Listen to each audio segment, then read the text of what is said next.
Good afternoon, I'm Nicholas Atulo live from Nairobi, Kenya. We welcome all our viewers from Kenya and around the world. This is the Prime Talk Show where we'll be giving you topics concerning sports, health, science and technology and many others. But first, let us have our news headlines.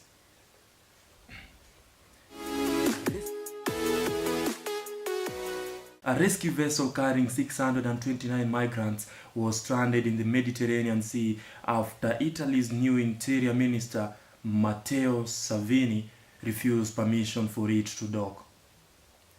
US President Donald Trump has fired off a string of angry tweets criticizing America's closest allies.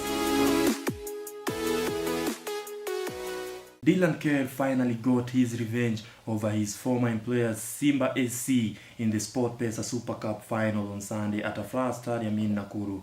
The 2-0 victory is to set up a historic rematch with English Premier League side Everton at Goodison Park.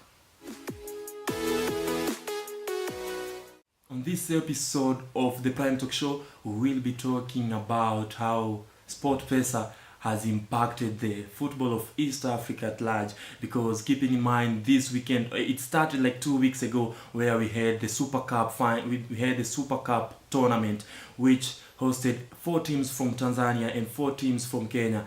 From Tanzania we had JKU, Yanga, Simba and Singida, and from Kenya we had the Gor Mahia, FC Leopards, Kakamega Homeboys and K-Sharks, and we had a good match, but it only had a lot of penalties during the groups, the quarterfinals and the semi-finals. But during the finals, that's when we had Simba SC facing Kogalo, and the game ended at 2-0. The first goal coming from Medi Kagere at the 5th minute, and the second goal coming from Tuisenge at the 67th minute. The duo from Rwanda are expected to do much more in the coming game that will be played at the Goodison Park in England. So we wish the best to our team.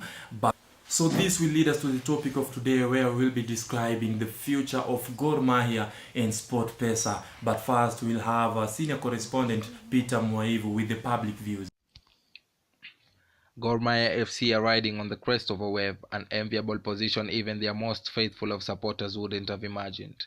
Even the die-hard fan Jaro Soldier, the self-styled commander of Gor's Green Army, wouldn't have imagined that Kogalo will be playing in the CAF Confederations Cup, Africa's second tier, but nonetheless a lucrative club tournament.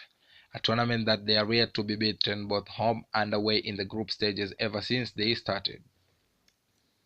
They recently successfully defended their SportPesa Super Cup against Tanzania's Simba SC with a convincing 2-0 win. Gor, who are also the Kenyan Premier League champions, will now go on to face English top-flight club Everton at their Goodison Park on the 22nd of July. I think, first of all, African teams don't have the financial muscle that European teams have. So when you have financials like SportPesa, who have really a good revenue basis, it really helps in terms of financing the clubs through the wages and other commercial activities. So I think it's a really good thing for the East African teams, and also the fact of exposure of these players, because many players don't get the chance to play in AFCON or in the World Cup. So them playing these developed talents, the European players, give them sort of exposure and to improve our national team performances. So I think it's a really good partnership, and it should continue for the long time possible. But are they up to this task?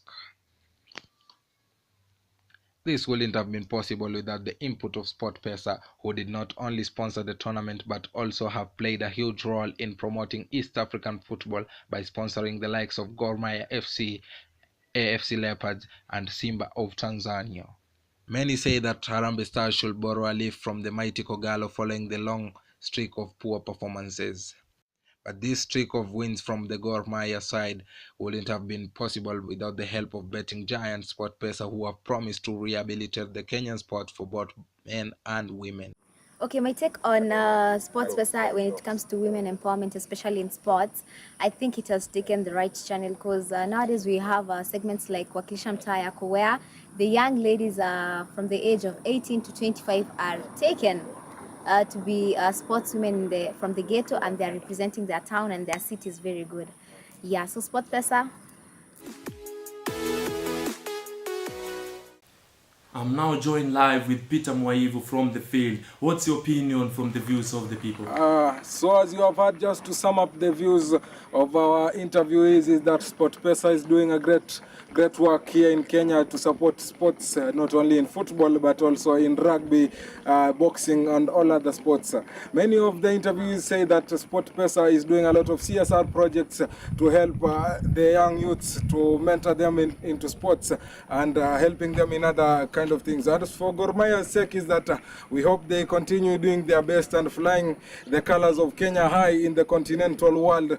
They have not been beaten here in Kenya and they have not lost in their group stages CAF Champions League games, and we hope that they continuing doing the way they are doing in the current sports. And many of the people are saying that Gor Mahia should be the Kenya national team. In other hands, they are saying that it should be called the Gor Mahia Republic of Kenya, because they are doing very great work in football.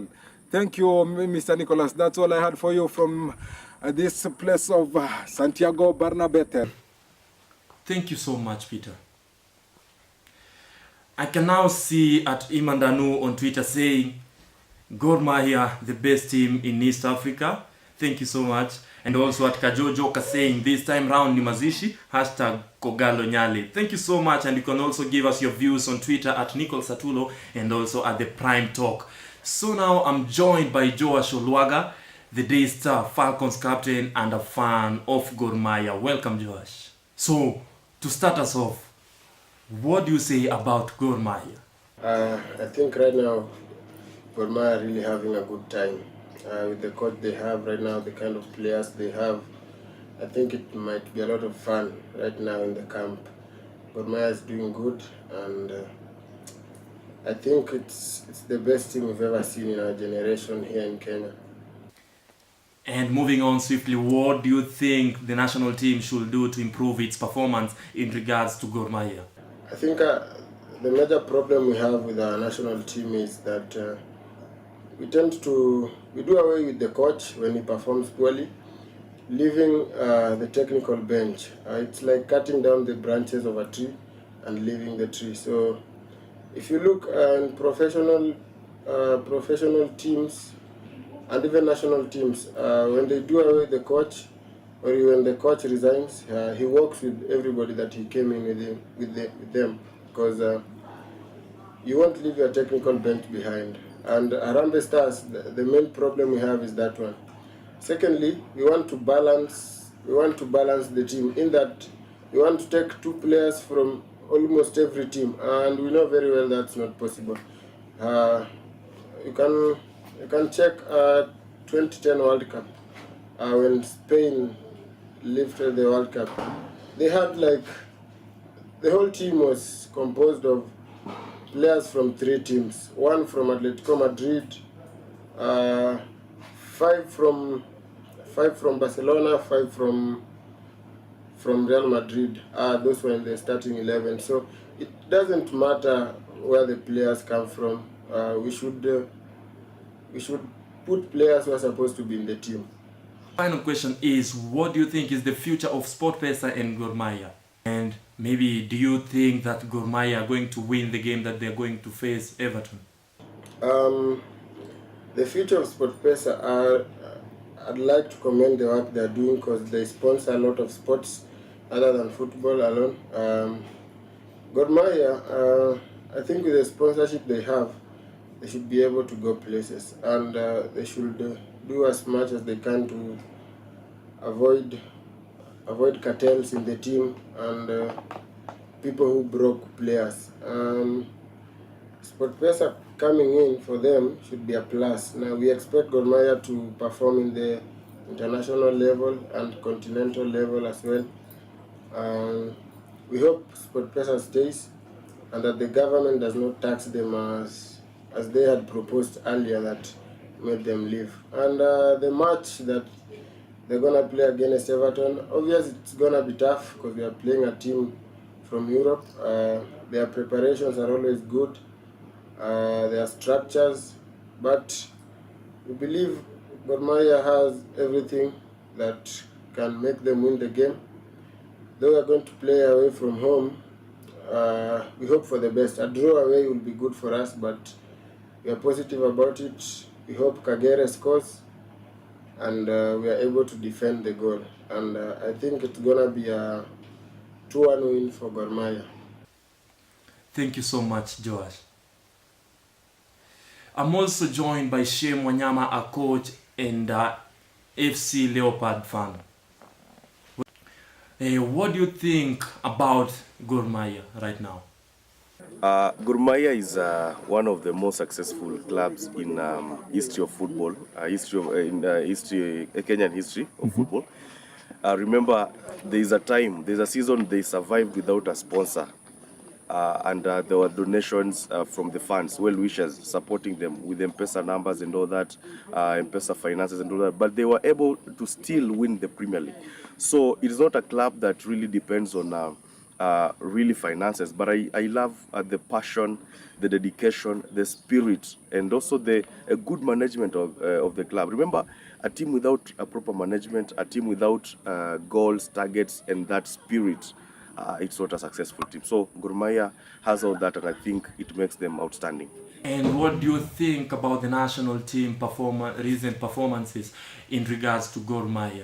I think just when Gor Mahia won this SportPesa Super Cup, there's a friend of mine who was just making a joke with me. They should just now make Gor Mahia a national team. And also this SportPesa Super Cup, they should change the name to Gor Mahia Super Cup, because Gor Mahia is competing on a whole different level comparing to our national team that on the contrary is performing poorly. But remember, I think a club has so many structures, and a club has different structures that somehow different from a national team. And I think coming to a national team, it's a rule. It's a rule that some players must be included in this and this capacity, which Gor Mahia cannot match the rule. I think we also have, two internationals who are really outstanding. This is Medi Kagere and Trisenge. That two combination, I think it makes it legal.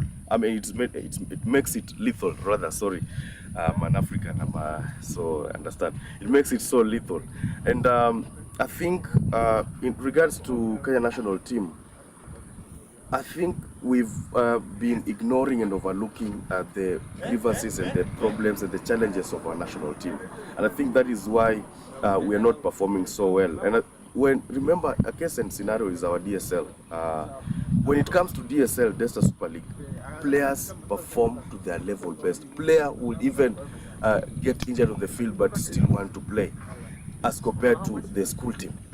The same with the club. When these players go to the club level, this KPL, players will do everything possible they can to perform at their level best in the club level compared to the national team. So I think club level and league is different from the national team. And what's your views on the future of Kogalo and SportPesa?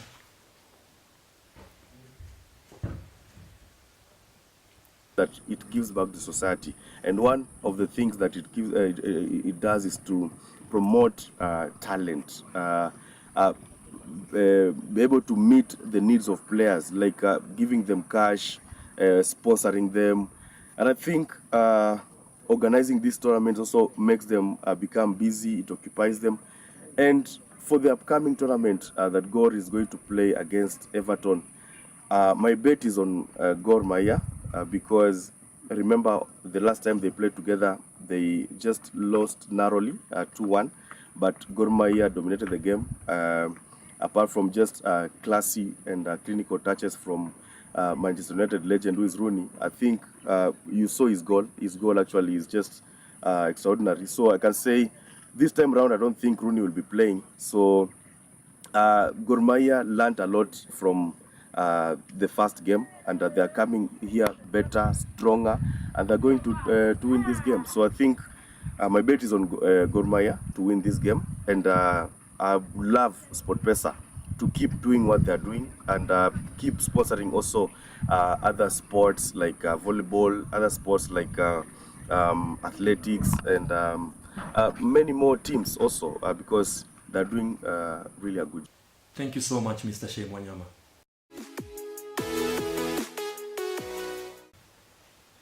On my views about the national team results, I think it's high time now that we need to take Gor Mahia and have it play like 3 or 4 national games. I'm sure of about 3 victories out of 4, and maybe this one will be a draw. That's my views, because looking at the result that we have from Kogalo, we are now having the unbeaten streak, and I know they can do better. Thank you so much for giving us this time and also being with us from the first time we started till now. Till next time, this is the Prime Talk Show with Nicholas Atulo. Bye bye.